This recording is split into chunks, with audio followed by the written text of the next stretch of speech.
Islamic relief fund যে কাজগুলো করছে সবগুলো গঠনমূলক কাজ এবং সবগুলো ভালো কাজ।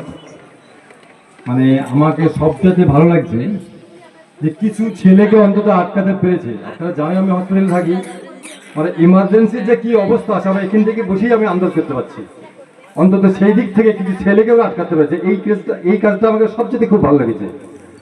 আর একটা কথা বলবো ইসলামিক রিলিফ ফান্ডকে বিশেষ করে এই ব্যাপারে, পরবর্তীতে নেক্সটে কোন হেলথের উপরে প্রোগ্রাম করা যায় কিনা, হয়তো এই ব্লাড ডোনেশন ক্যাম্প করলো বা সেখানে কিছু পয়সা দিয়ে 2-3 জন ডাক্তারকে এনে ফ্রি চিকিৎসা ব্যবস্থা, বিশেষ করে স্বাস্থ্যের দিকে আমরা একবারে মানে ইরেসপন্সিবল দায়িত্ব জ্ঞানী। তো এই ব্যাপারটা আমি চিন্তা ভাবনা করার জন্য বলছি। তো হ্যাঁ, প্লিজ গো অ্যাহেড।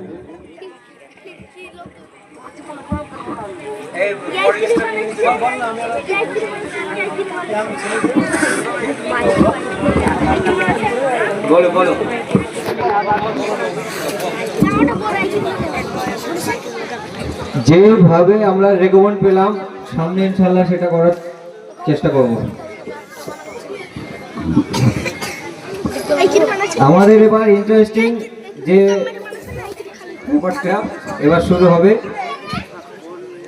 হাড়ি ভাঙার আগে এই প্রশ্নগুলো করি, প্রত্যেক প্রশ্নের প্রতি একটা করে পুরস্কার পাবে ইনশাআল্লাহ। এক কন্টেস্টে নিতে যাও, প্রশ্ন উত্তর দেবে।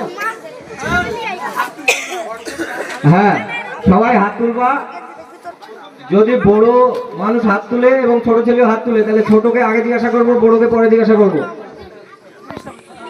প্রথম প্রশ্ন খুব ইন্টারেস্টিং প্রশ্ন।